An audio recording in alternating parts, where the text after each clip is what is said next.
Hi, my name is Michael Newberger. I'm with Creative Loaf in Tampa. The Occupy thing, is it even really viable? Not viable. Is it even a threat anymore? Because Occupy thing was pitiful. There was no one there. The unions were big. The pain was big. I think the Occupy movement, once you get into budget cuts, once you get into this November election, the Occupy movement to me is just in hibernation.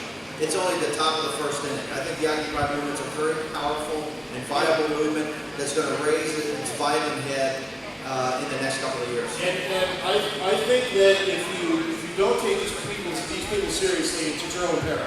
And one of the things that does make them powerful is social media. They are masters of social media. They are masters of Twitter. They're masters of Facebook.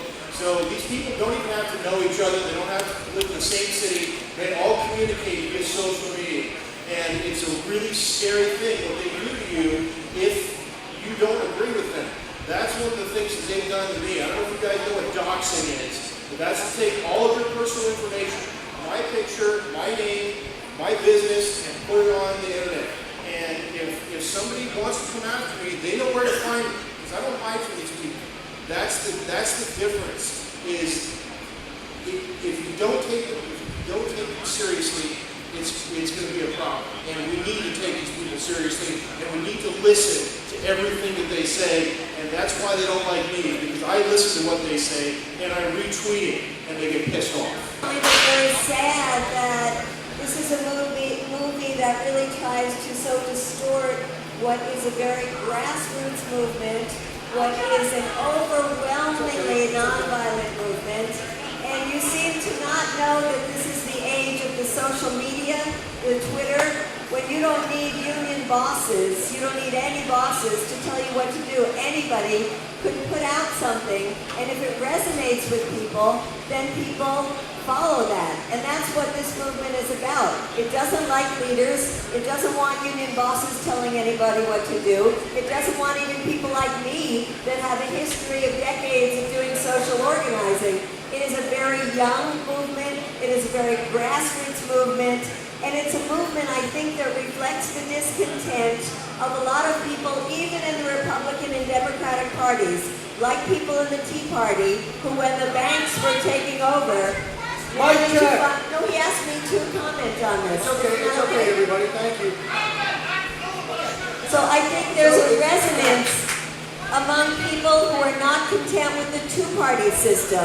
I, for example, have been demonstrating at the Republican convention, and I'm going with a large group of people to the Democratic convention. We'll probably even have more protesters at the Democratic convention because people are unhappy with a system, and especially young people who do everything right, go to college and then can't get a job, people who have worked all their lives and are losing their homes.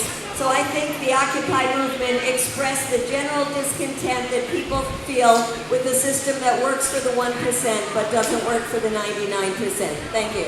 Now I will say as a fact, I have never known Medea Benjamin or Jody to advocate violence. My issue with the Occupy movement and the left of center movements in general is this. On the far right, there are a lot of crazy people too. Usually they're lone wolves, and that's because on the right, in the Tea Party, when we see something crazy, we turn them in. We say, these people are crazy. These people are doing something crazy. That's why they're lone wolves, is because nobody wants to support what they're doing. I'm going to say this because I'm in the South and we're in a conservative gathering. That is not okay. When you say, I'm going to shut down another group of Americans from assembly, that is un-American as hell.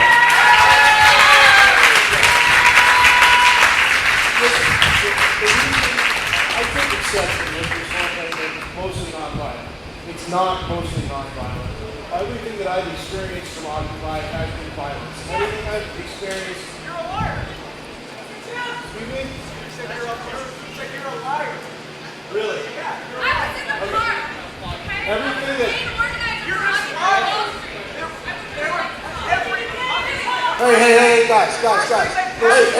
Guys, listen to me. Hey, guess what? We're not anarchists. We have order. Get up, get in the line, That's right. and wait your turn. This film, when we put together, I realize that your goals may be nonviolence and you may try to teach nonviolence. This is an inherently violent movement. You can't compare this to the Tea Party. Look, we could not have shot that footage. You could not have the destruction of the banks. You could not have all of this that happened and just sit there and say it's a nonviolent movement. I'd like to address this, everything that I have experienced from Occupy. He made a statement and we're just letting it go without some response would be nice, thank you. So, this is a very violent country. We have destroyed an entire country. We have 2 million Iraqis are out of their homes, maybe 1 million dead. We have hundreds of thousands of soldiers with PTSD. We have soldiers dead. I mean, we have a violent country. We are non-violent activists. We are against violence, and Occupy is against violence. Jody, can I say something? I'm a former naval officer. My daughter's a graduate of West Point. She's with the 101st Airborne and served combat duty in Iraq. Hang on. This is the greatest country in the history of the world, and we are the most nonviolent people. We are the greatest providers of peace in mankind's history. Understanding that a good documentary seeks to represent all sides of the story, while propaganda seeks to incite a particular emotion or tell us a fringe story. I'm curious why you chose to cover so much of a very fringe, militant, small group, rather than focusing on the 99%, the majority of Americans that want economic justice.